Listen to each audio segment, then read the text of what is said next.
देखिए latest episodes बिल्कुल ad free. प्रणाम गौ माता।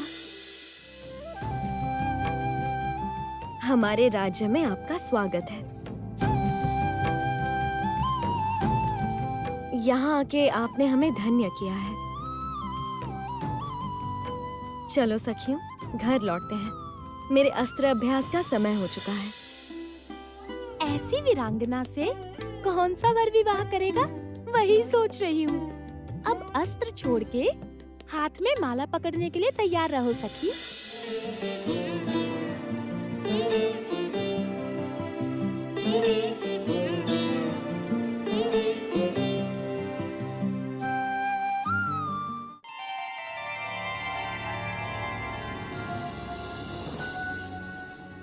देखिए देवादिदेव, ध्यान से देखिए।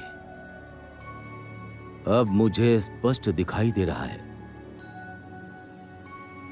समस्त स्मृतियां विलुप्त होने के बाद भी क्यों महालक्ष्मी के पद चिन्ह इस स्तूप के सामने प्रस्फुटित हुए हैं। मैं निश्चित हूं कि स्तूप में ही जगत पालक हैं।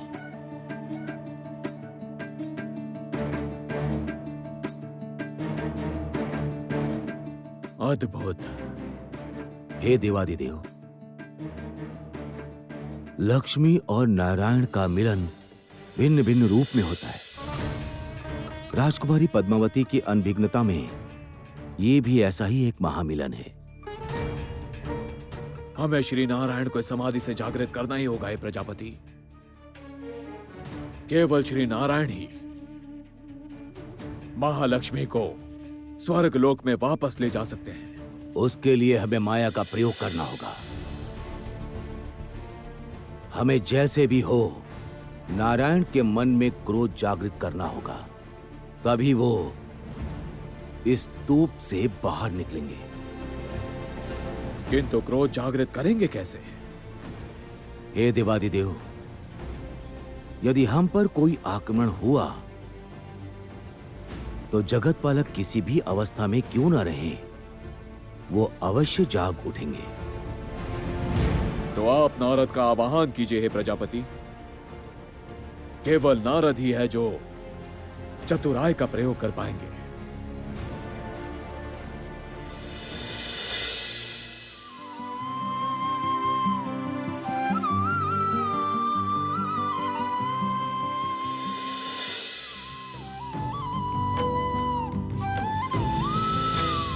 लगता है स्वयं नारायण को भी पृथ्वी पर आना पड़ेगा तुमसे विवाह करने। जो देवता कठोर होकर पूजा स्वीकारते हैं, वो कभी विवाह का अर्थ समझेंगे? ये क्या कह रही हो? किसके बारे में ऐसा कह रही हो?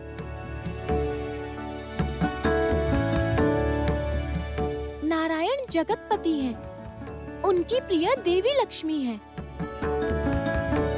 लक्ष्मी नारायण की प्रेम कथा जगत प्रख्यात है।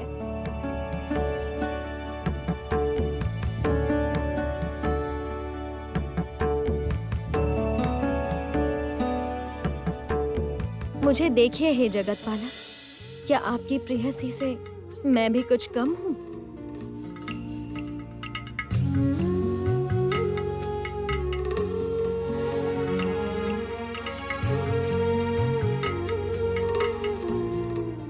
माँ भी आजकल केवल विवाह की ही बात कर रही हैं, इसलिए सोच रही हूँ आपकी मूर्ति को ही हार पहना दूँ। ये क्या बोल रही हो? महारानी को पता चला तो हमें कठोर दंड मिलेगा। सखी पद्मावती, उन्हें लगेगा कि हम तुम्हें गलत रास्ते पर चलना सिखा रहे हैं।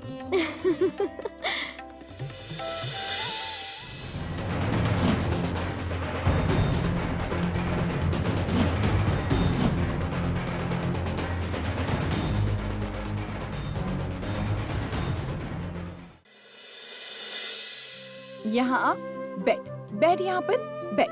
हाँ, आज मैं अपने हाथों से तेरी केश सजा करूंगी। माँ छोड़ो ना, मेरा बहुत काम बाकी है। तेरी एक नहीं सुनूंगी। बैठ बैठ यहाँ। लक्ष्मी बनकर दिन भर बाद में घूमते रहना। तुम भूलो मत, तुम पुरुष नहीं हो, तुम एक नारी हो। माँ, मैंने आपसे पहले भी कहा है, ये सब मुझे अच्छा नहीं लगता। तुम यहाँ चुपचाप प्रणाम बैठी रहो। महारानी, ये सज्जन आपसे भेंट करना चाहते हैं।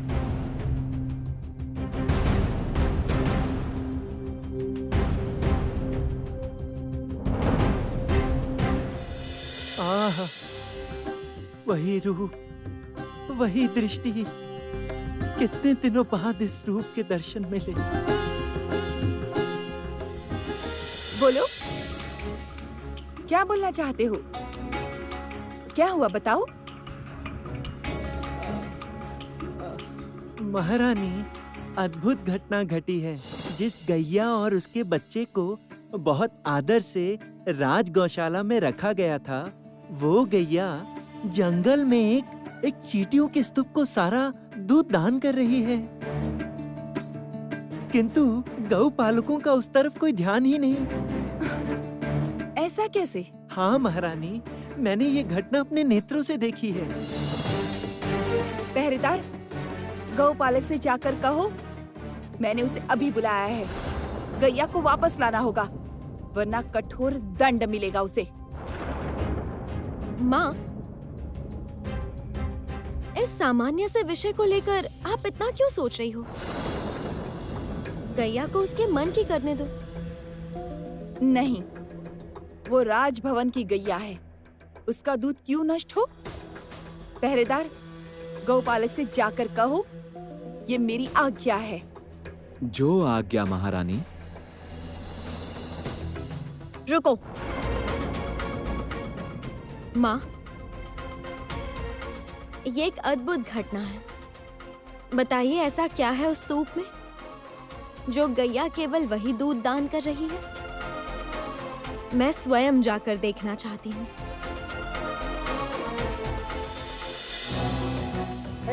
हट, हट, क्या कर- हुर्र, हट। अच्छा, इसीलिए दूध कम पड़ रहा है। हट, क्या कर रही है? रानी माँ को अगर पता चला कि तुम राजमहल के बाहर आई हो तो वो गुस्सा हो जाएंगी। मैंने तो कहा था कि मैं गैया और उसके बछड़े को देखने जाऊंगी। किंतु रानी माँ ने तो अनुमति नहीं दी। उन्होंने तुम्हारा ध्यान रखने की आज्ञा दी है हमें। उन्होंने कहा है शीघ्र ही तुम्हारी स्वयंवर सभा का आयोजन किया जाएगा। अगर मैं हाँ कहूँ तभी तो स्वयंवर होगा। तुम लोग निश्चिंत रहो सखियों, मैं इतनी जल्दी विवाह के लिए अनुमति नहीं दूंगी। लगता है ये ऐसे नहीं मानेगी, लाठी बरसानी ही पड़ेगी। हट।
शांत हो जाओ हे जगत बालक। आपकी समाधि भंग करने हेतु ये हमारी लीला थी।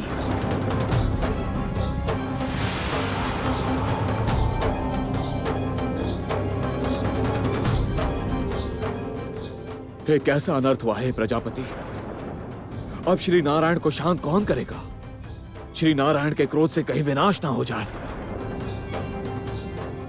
इस समय जगत पालक को एक ही शक्ति शांत कर सकती है, देवी महालक्ष्मी। किंतु वो भी अपनी समस्त स्मृति भूल गई है, पुनर्जन्म लिया है। कैसे मिलन होगा नारायण और महालक्ष्मी का।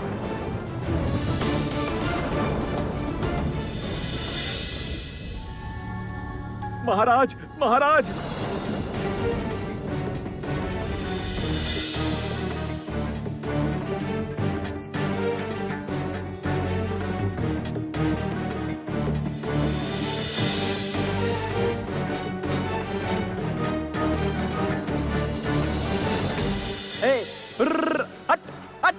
लगता है ये ऐसे नहीं मानेगी, लाठी बरसानी ही पड़ेगी।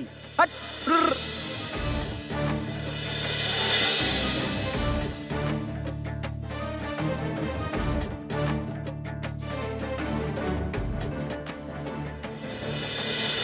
प्रधान गौपालक अचेत पड़े हैं।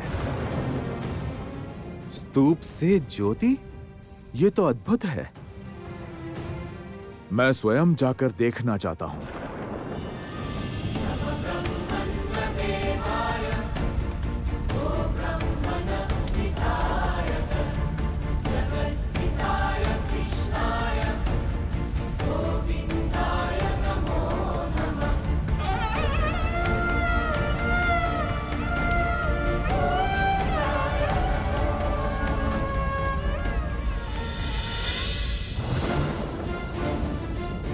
ये क्या? खेत में इस तरह आग कैसे लगी? सखियों, तुम लोग शीघ्र जाओ, प्रजा को समाचार दो। कैसे भी हो आग बुझानी होगी, वरना सर्वनाश हो जाएगा। राजकुमारी, हम अभी सबको बुला कर लाते हैं। चल, जल्दी चल।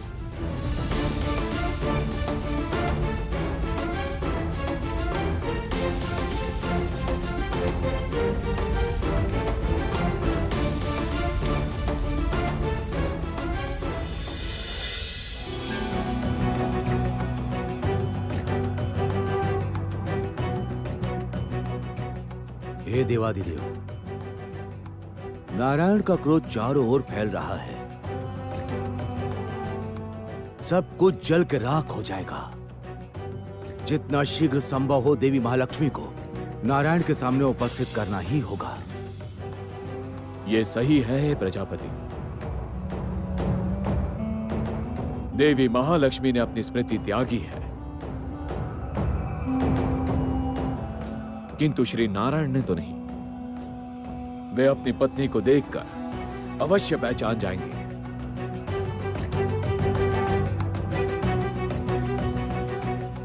पुत्र नारद, तुम शीघ्र उपस्थित हो।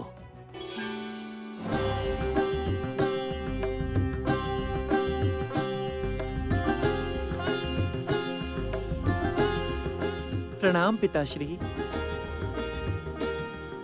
प्रणाम माहेश्वर। पिताश्री, मैं जानता हूं आपने मुझे क्यों बुलाया है, किंतु मैं कुछ नहीं कर सकता पिताश्री। इस समय प्रभु के समक्ष जाने से मैं भी भस्म हो जाऊंगा। पुत्र, जगत पालक के सामने तुम्हें प्रस्तुत नहीं होना है। तुम्हें केवल महालक्ष्मी को उनके सामने उपस्थित करना। किंतु पिताश्री, इस समय माता महालक्ष्मी प्रजा के साथ खेत की अग्नि बुझाने में व्यस्त हैं।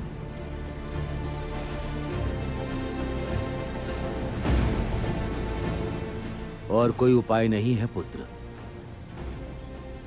जैसे भी हो ये कार्य तुम्हें संपन्न करना ही होगा, अन्यथा चारों ओर विनाश होगा।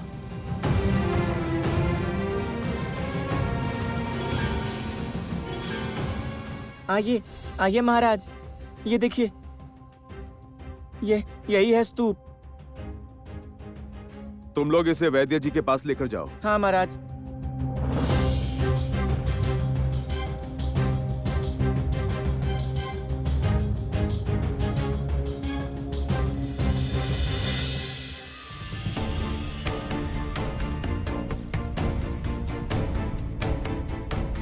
आकाशराज,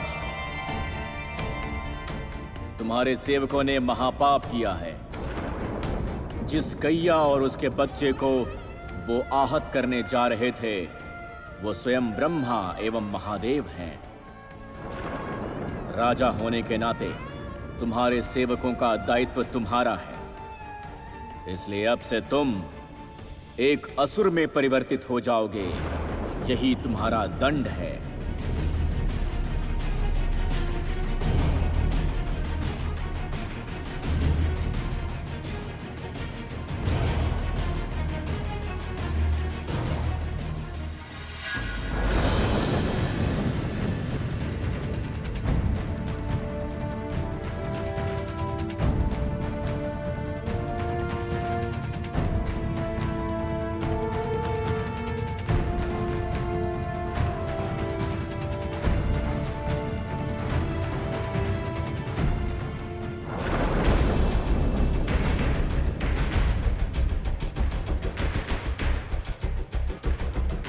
राजकुमारी, राजकुमारी शीघ्र चलिए, वन में एक असुर आया है।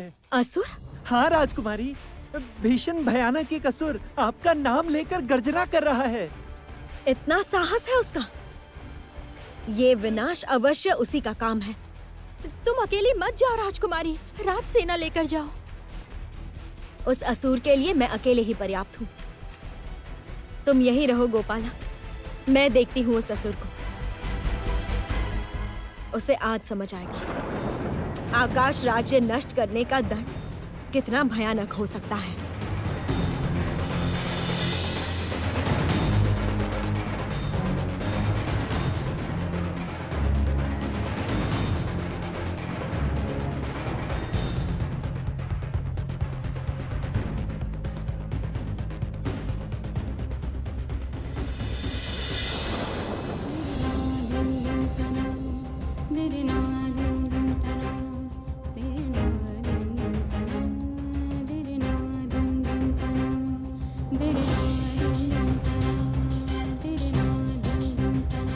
मुझे शक्ति दीजिए नारायण,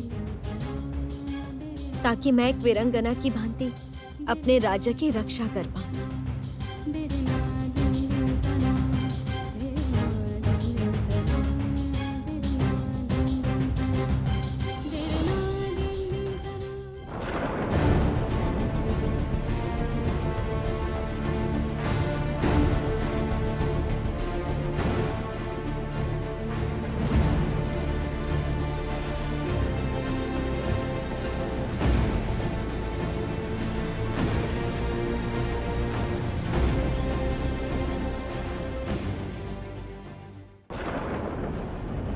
ओह, तुम हो इस विनाश के मूल। आकाश राज्य में आग लगाई थी तुमने। इतना दुस्साहस तुम्हारा? मैं तुम्हारा अभी वध करूंगी।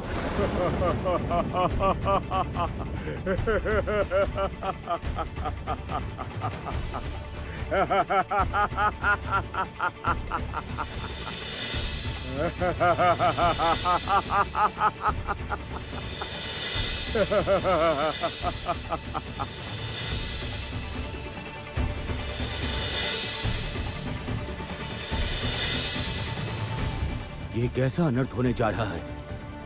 कन्या अपने पिता की हत्या करने जा रही है। आप कोई उपाय कीजिए हे देवाधिदेव।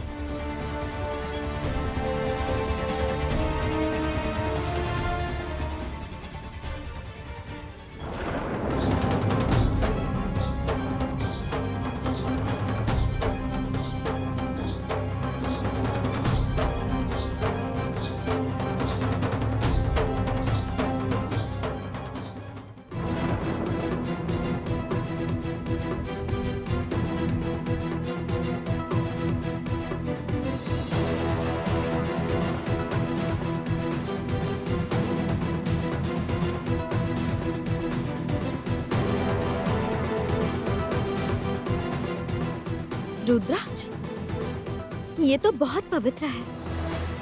कैसे पार करूंगी ये रुद्राक्ष?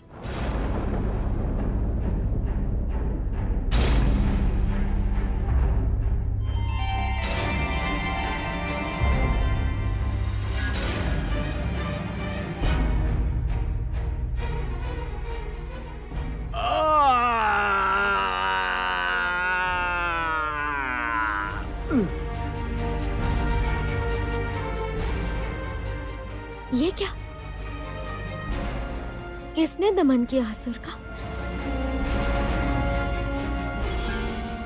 देवी, अब जाकर तुम्हारे दर्शन मिले। मैं आ रहा हूं देवी। नहीं जगत पालक, ऐसे नहीं। ऐसे आप महालक्ष्मी के सामने स्वयं को प्रकाशित नहीं कर सकते। महालक्ष्मी अभी मानव है। पद्मावती के रूप में उनका पुनर्जन्म हुआ है। इस रूप में समक्ष जाने से मानव रूप में देवी आपके दर्शन नहीं कर पाएंगी।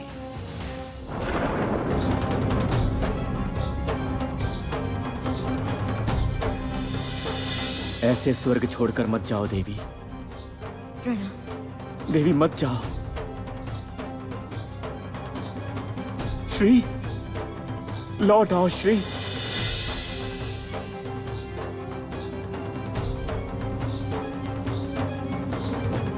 देवी, तुम्हें कहां कहां नहीं ढूंढा। नदी, पर्वत, समंदर, गांव, सब जगह ढूंढ लिया मैंने तुम्हें। तब भी मुझे तुम्हारे दर्शन नहीं मिले। देवी, तुम्हारे और मेरे मध्य बस इतनी ही दूरी है। अब हमारा मिलन कैसे होगा? तुम्हारे बिना मेरा वैकुंठ शून्य है देवी। कैसे तुम्हारी स्मृति लौटाऊंगा मैं? क्रोध में आकर आप एक और विपदा लाए हो श्री नारायण। ये असुर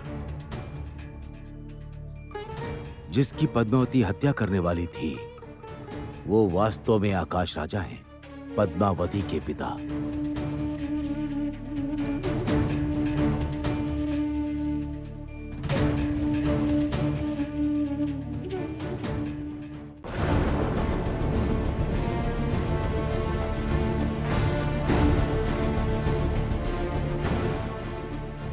राजकुमारी, महाराज तो इसी वन में आए थे गौपालकों के साथ। उसके बाद कहां चले गए? महाराज का कोई समाचार नहीं मिल रहा। क्या हुआ है उन्हें? ये क्या क्या कह रहे हैं महामंत्री? कहाँ गए पिताजी? मुझे लगता है कि इन सभी घटनाओं का कारण ये असुर ही है। अचानक से फसल में आग लग गई और महाराज कहीं अदृश्य हैं। कहीं इस असुर ने उनका वध तो नहीं किया? पिताजी, जिसने हमारा ऐसा सर्वनाश किया है, उसे मैं कभी क्षमा नहीं करूंगी। वो देव, दानव, मानव कोई भी क्यों ना हो, उसे मैं कभी क्षमा नहीं करूंगी। आज मैं वचन देती हूँ, इस राज्य की समस्त नष्ट हुई फसल, समस्त श्री मैं लौटाऊंगी।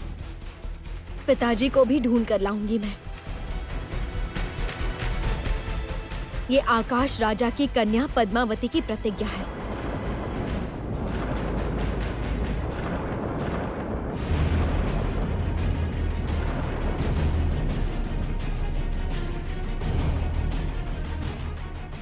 आपकी क्रोध अग्नि से आकाश राजा के राज्य की समस्त फसल भस्म हो गई है। हे जगतपालो,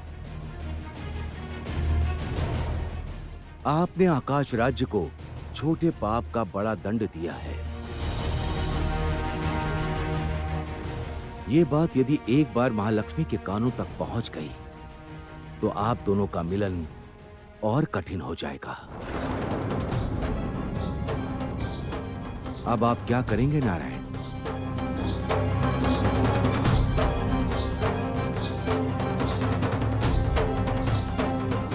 जब मैंने पाप किया है तब प्रायश्चित भी तो मुझे ही करना होगा। हे प्रजापति,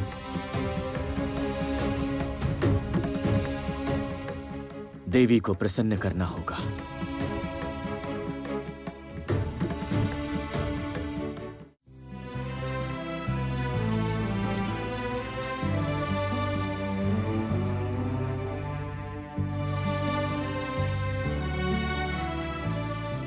आज आप बहुत प्रसन्न हैं। है ना?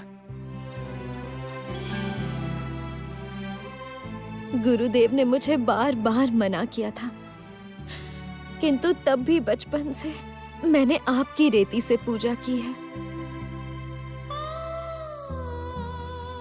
आपके सामने अस्त्र अभ्यास किया है, नारी होकर भी नारायण शीला स्पर्श की है।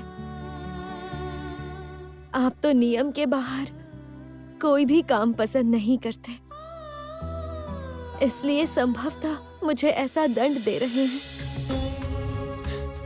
और अगर सच में ऐसा ही है तो मैंने जैसे आकाश राज्य के लिए अस्त्र धारण किया है, वैसे ही वो त्याग भी कर सकती हूँ। आप मेरे राज्य की श्री लौटा दीजिए, मेरे पिताजी को लौटा दीजिए माधव।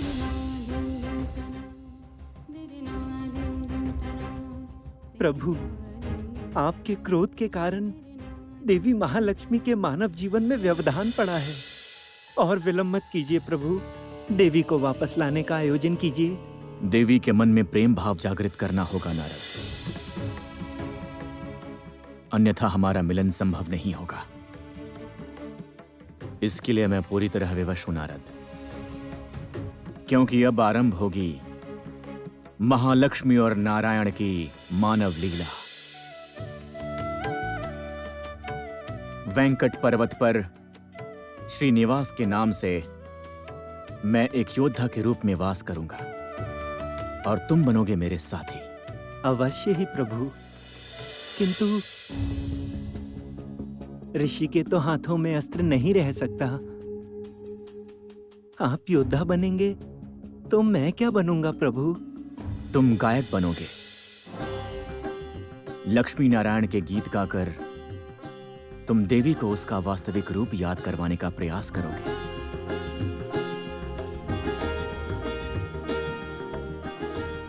जो आज्ञा प्रभु, जो आज्ञा। नारायण नारायण।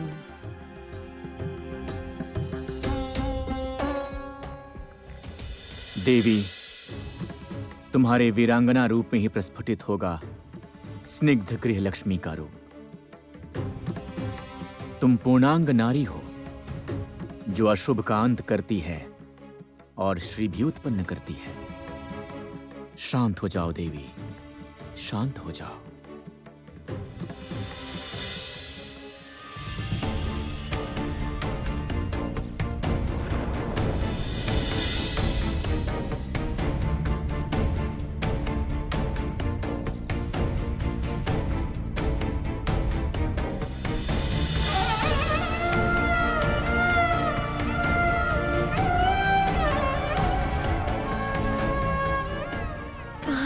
ये फूल सुना है नारायण को ये फूल बहुत प्रिय है।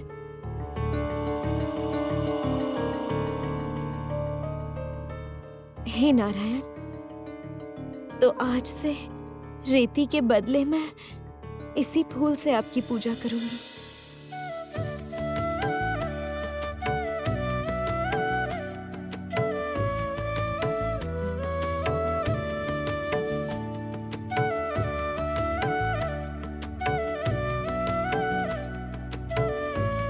नहीं, मैं और नहीं रोऊंगी।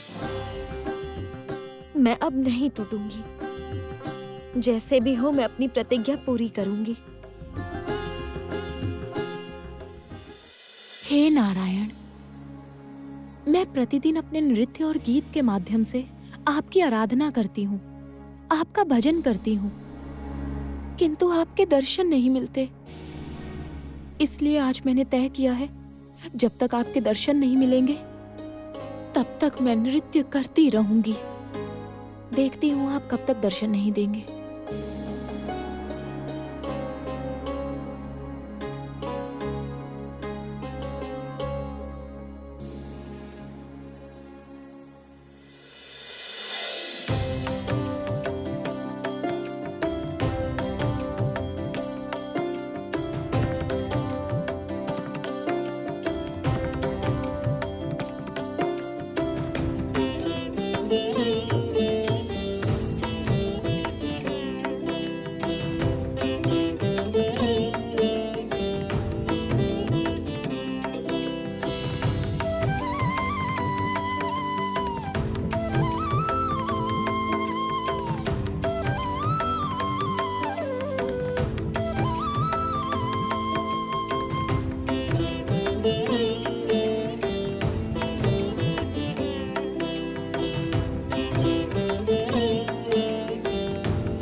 देव कन्या वकुला, तुम्हारी आराधना से मैं तुष्ट हुआ हूं। शांत हो जाओ।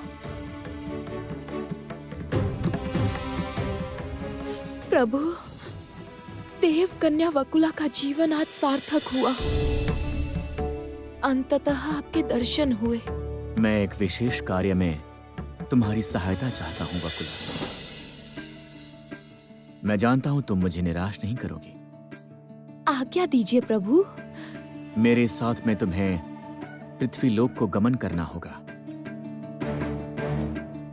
वहां देवी महालक्ष्मी ने अपनी समस्त स्मृतियां त्याग कर मानव रूप में जन्म लिया है। तब भी उनका तेज बहुत प्रबल है। तुम्हें उनके मन में प्रेम भाव जागृत करना होगा वकुला। प्रभु, मैं सौभाग्यशाली हूँ।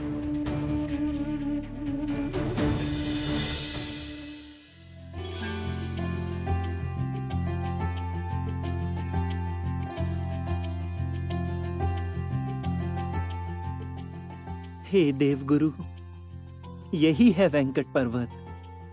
देवी महालक्ष्मी पद्मावती के रूप में इसी स्थान पर आ रही हैं। आप भी ऋषि के रूप में इसी स्थान पर विराम कीजिए। आपको बताना होगा कि क्या करने से देवी को मानव जन्म का जनक वापस मिलेगा। मैं भगवान श्री विष्णु की आज्ञा का अक्षर अक्षर पालन करूंगा देवर्षि। आप पूर्णतया निश्चिंत रहें। नारायण नारायण।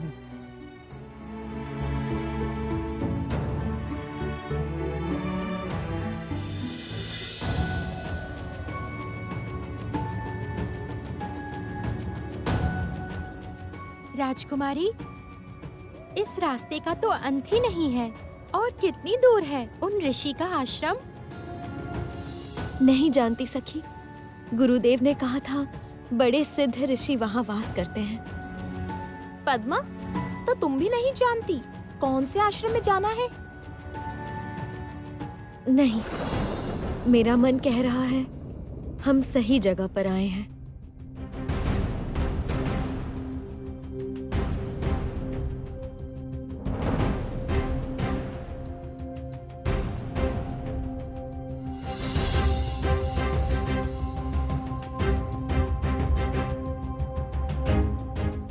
कौन सी दिशा में जाएंगी राजकुमारी?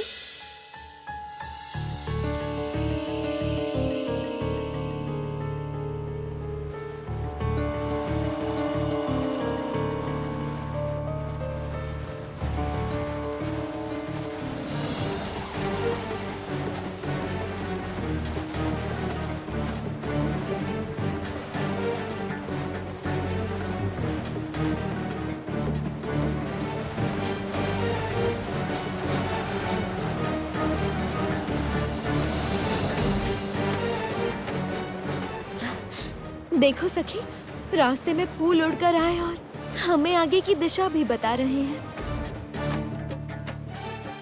हम इसी रास्ते से जाएंगे।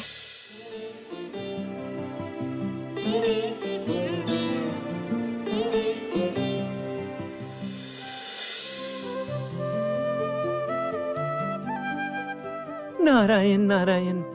सावधान है देवगुरु, कहीं कोई भूल त्रुटि ना हो। स्मरण रखिएगा, आप इस समय मानव रूप में हैं। कृपया करके अधिक वार्तालाप मत करिएगा हे देवगुरु। आप निश्चिंत रहिए देव ऋषि, मुझसे कोई भी त्रुटि नहीं होगी। देवगुरु, वो आ रही हैं, देवी आ रही हैं। मैं चलता हूँ।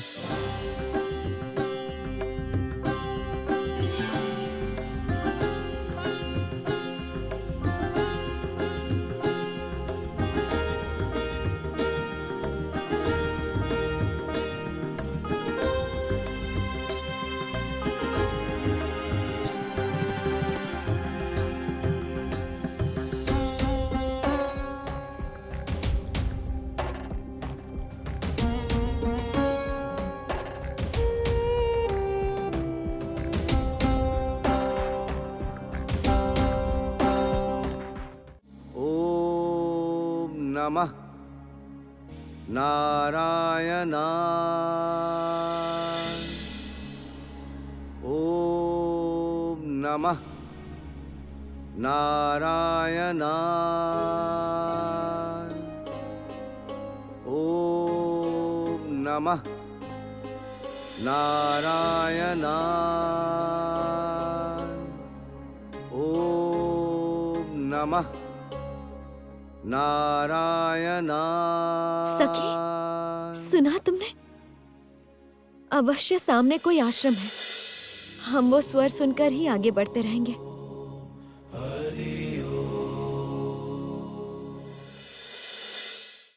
ओम नमः नारायणाय। ओम नमः नारायणाय। ओम नमः नारायणाय। ओम नमः नारायणाय। प्रणाम मुनिवर।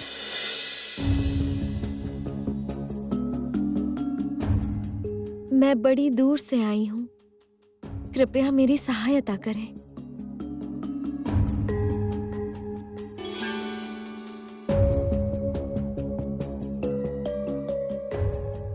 प्रभु, देवगुरु ने पहले कभी मानव रूप धारण नहीं किया।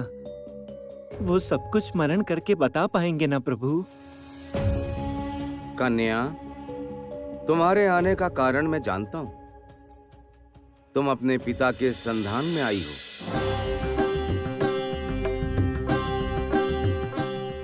हाँ मुनिवर, आप महायोगी हैं। आप ही बताइए, मुझे अपने पिता का संधान कैसे मिलेगा?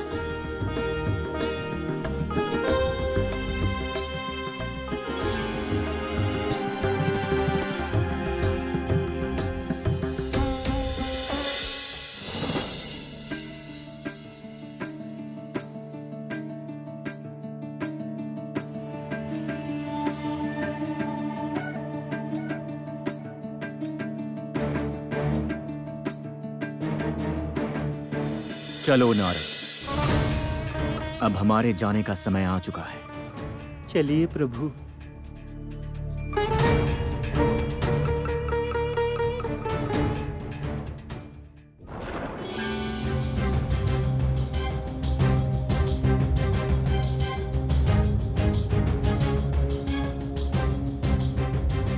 अब हमारे मानव रूप धारण करने का समय आ गया है नारद।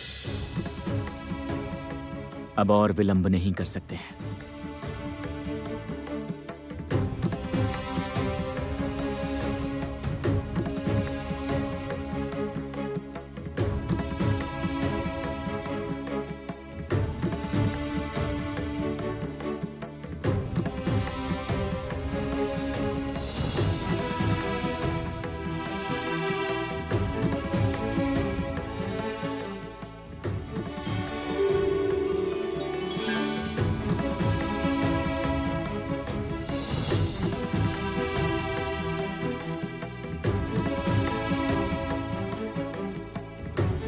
अद्भुत,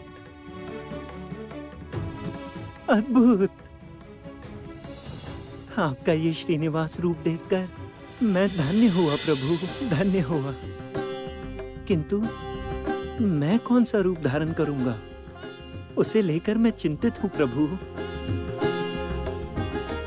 मेरा रूप आप ही दान करें प्रभु।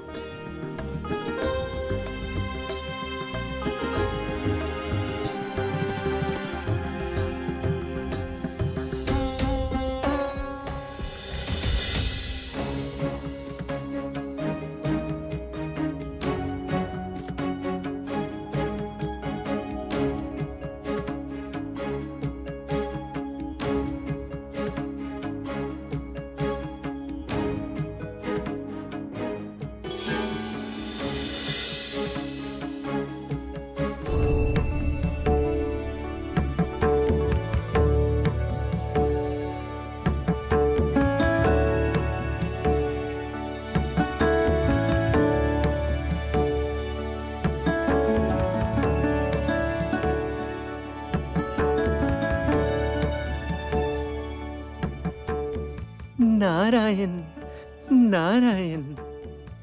प्रभु, आपके और माता के मिलन हेतु मैं स्वयं को सौंपता हूँ। पद्मावती इसी मार्ग से आश्रम से लौटेंगी। प्रस्तुत रहो देवर्षि। हे इंद्रदेव, आप अभी गजराज ऐरावत को भेजिए